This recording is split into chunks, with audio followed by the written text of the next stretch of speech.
At 2:37 a.m., deep behind the front line, a Russian supply hub that had operated for months in near silence suddenly lit up the night sky.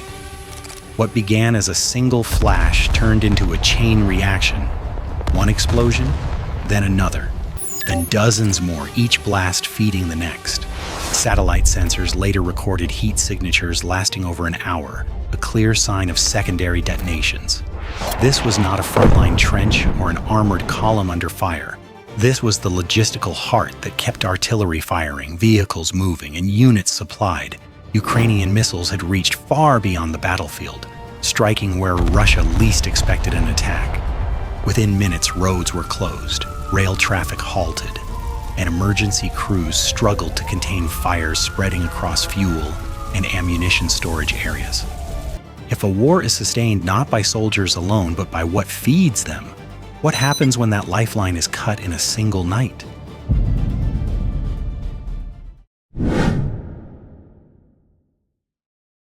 Since the early phases of the war, Russia's military strategy has relied heavily on centralized logistics. Ammunition, fuel, spare parts, and replacement equipment are typically stored in large depots positioned well behind the front line, then moved forward by rail and truck in a steady, predictable rhythm. This system is efficient when protected, but fragile when exposed. Unlike dispersed Western-style logistics, Russia's approach concentrates resources, creating powerful hubs that function as arteries for entire sectors of the battlefield. The supply hub struck that night was not chosen at random. It sat at the junction of a rail spur and a regional highway linking rear area depots to multiple frontline formations. From this single location, fuel-fed armored units, ammunition-sustained artillery batteries, and spare parts kept vehicles operational. Analysts have long noted that when these hubs function smoothly, Russian forces can maintain high rates of fire. When they fail, momentum collapses quickly. Ukraine learned this lesson the hard way during the early months of the invasion, when its own logistics came under intense pressure. Over time, Kyiv shifted its focus from meeting Russian forces head-on to systematically degrading the systems that support them. Rather than attempting to destroy every tank or gun, Ukrainian planners increasingly prioritize strikes on command posts, bridges, rail nodes, and supply depots, targets whose loss ripples far beyond their physical footprint. Geography also played a role. The hub was located far enough from the front line to foster a sense of security, yet close enough to reduce transport time. Russian air defenses in the region were oriented toward protecting frontline units in major cities, not a logistics site assumed to be out of reach. That assumption reflected an earlier phase of the war, before Ukraine demonstrated the ability to strike deep with precision weapons. By targeting this hub, Ukraine was not simply destroying stored material, it was challenging a foundational belief in Russia's war planning that rear areas remain safe as long as the front holds. The strike signaled a shift in the battle space, where distance no longer guarantees protection and where logistics, not territory, increasingly define strategic success.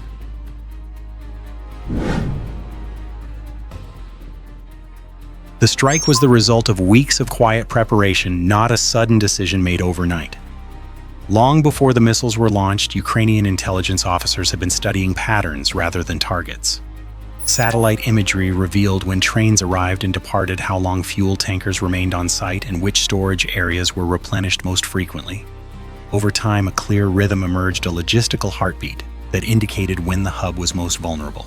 Unmanned aerial systems played a supporting role, operating at the edge of detection to confirm what satellites could not. Short, carefully timed reconnaissance flights verified new construction, camouflaged storage revetments, and the presence of air defense vehicles that appeared and disappeared from the site.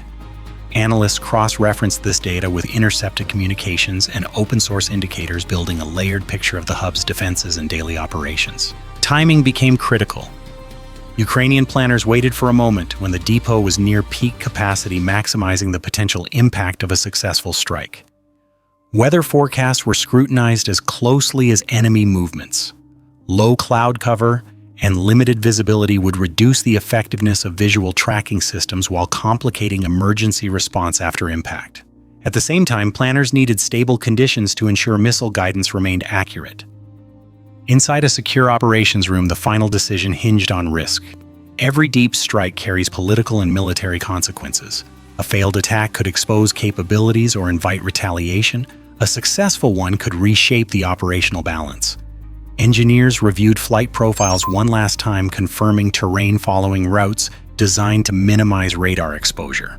Officers synchronized launch windows down to the minute, aware that even a small deviation could give defenders time to react. When authorization was given, there were no speeches or celebrations, just quiet acknowledgement. The missiles would do their work in silence, guided by data gathered over weeks. For the planners involved, the outcome was uncertain, but one thing was clear. By dawn, the rear of the battlefield would no longer feel as safe as it once did.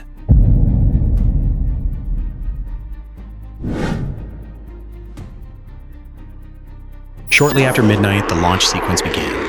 Far from the target, Ukrainian crews monitored telemetry feeds and countdown clocks as the missiles left their launch points one by one. There was no roar audible near the supply hub. No warning sirens in advance, only shapes moving low and fast through the darkness.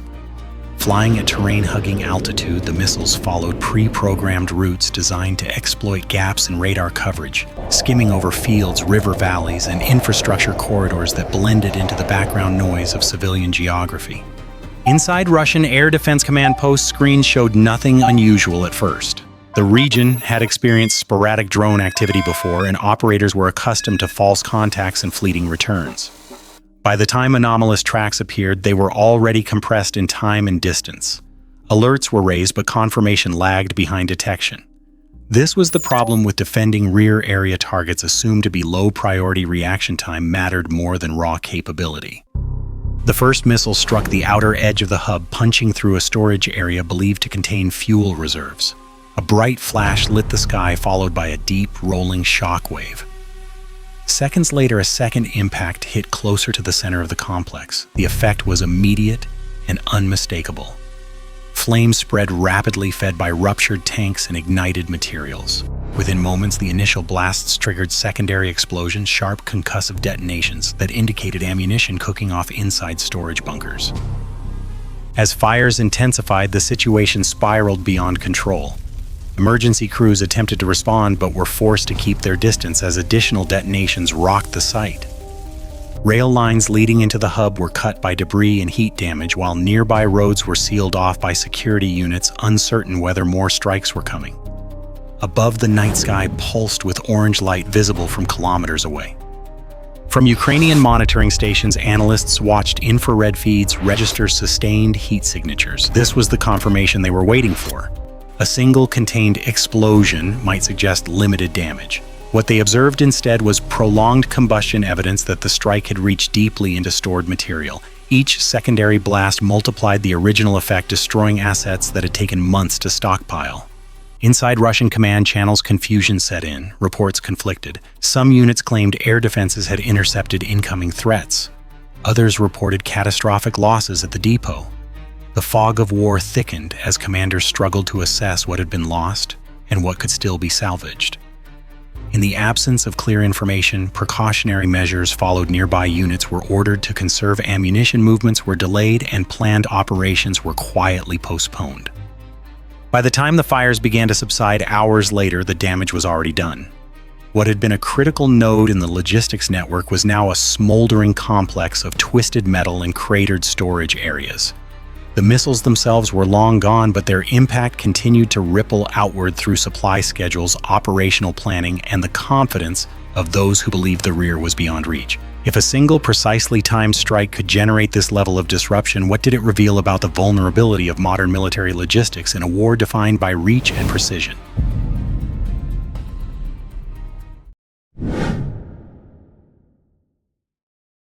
In the hours following the strike, Russian air defense units moved quickly to assert control over the narrative and to prevent further damage. Surface-to-air missile systems in the wider region were placed on heightened alert, with radar operators instructed to prioritize low-altitude contacts previously considered background noise.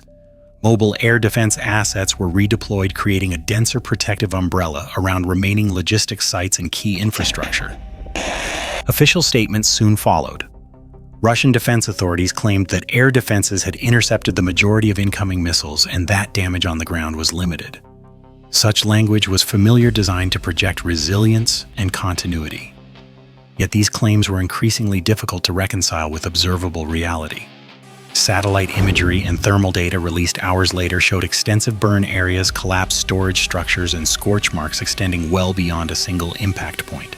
The challenge for Russian air defense was not a lack of systems, but a mismatch between design assumptions and the evolving threat. Systems optimized to protect cities, air bases, and frontline units struggled to provide comprehensive coverage for rear area targets spread across vast distances. Defending every depot, rail junction, and fuel storage site simultaneously was simply not feasible. Commanders were forced to make immediate trade-offs: protect the front or protect the supply lines behind it. In several sectors, this translated into delayed resupply and tighter ammunition controls as units waited for clarity on what had survived the strike. Firefighting and recovery operations continued under the constant fear of follow-on attacks, slowing efforts to restore functionality. The air defenses had responded, but too late to prevent the initial blow. The question was no longer whether the missiles could be intercepted, but whether the system as a whole could adapt fast enough to protect what mattered most. At the core of this strike was not sheer firepower, but precision and sequencing.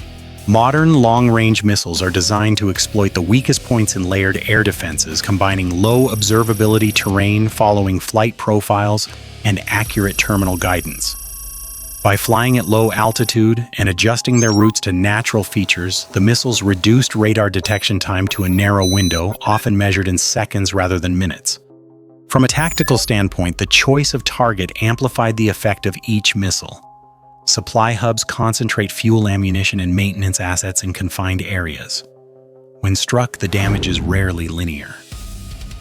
Fuel fires raise temperatures high enough to detonate stored munitions, while blast overpressure compromises nearby structures that were not directly hit. This creates the cascading secondary explosion phenomenon observed after the strike, where the majority of destruction occurs after the initial impact.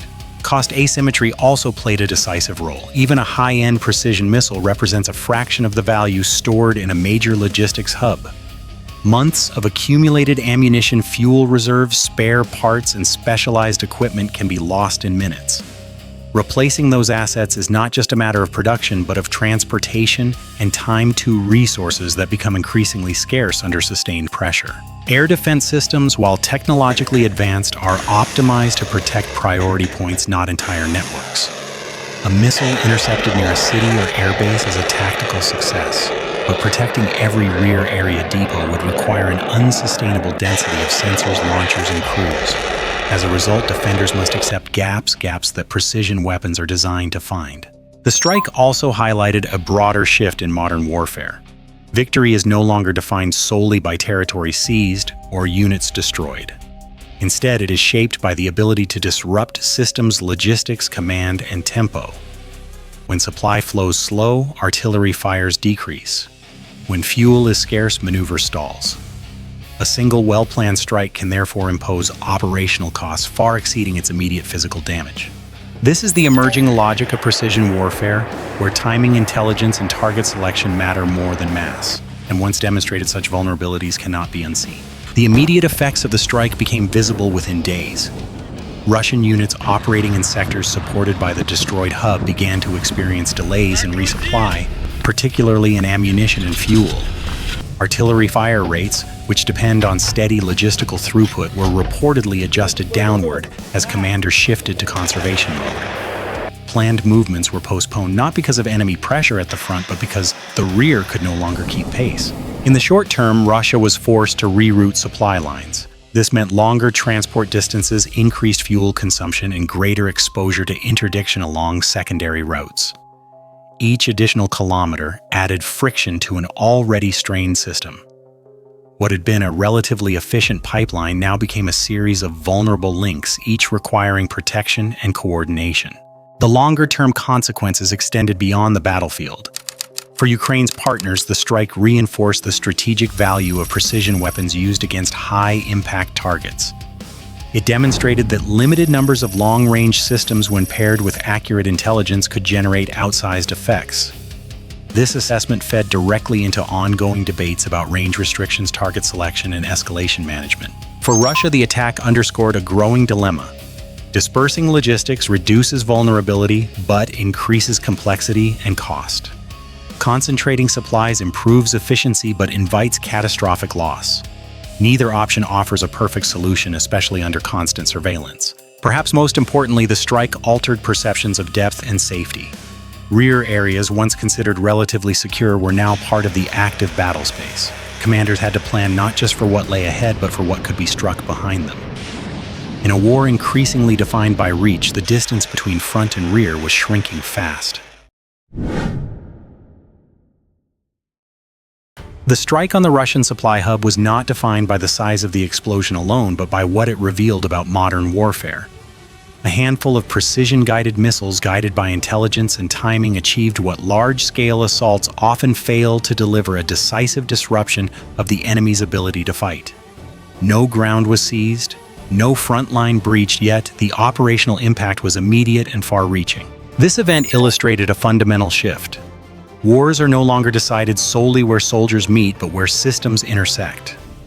Logistics, once a background function, has become a frontline in its own right. When fuel stops flowing and ammunition runs dry, even the most heavily armed units lose their effectiveness. In this context, rear area targets are no longer peripheral, they are central.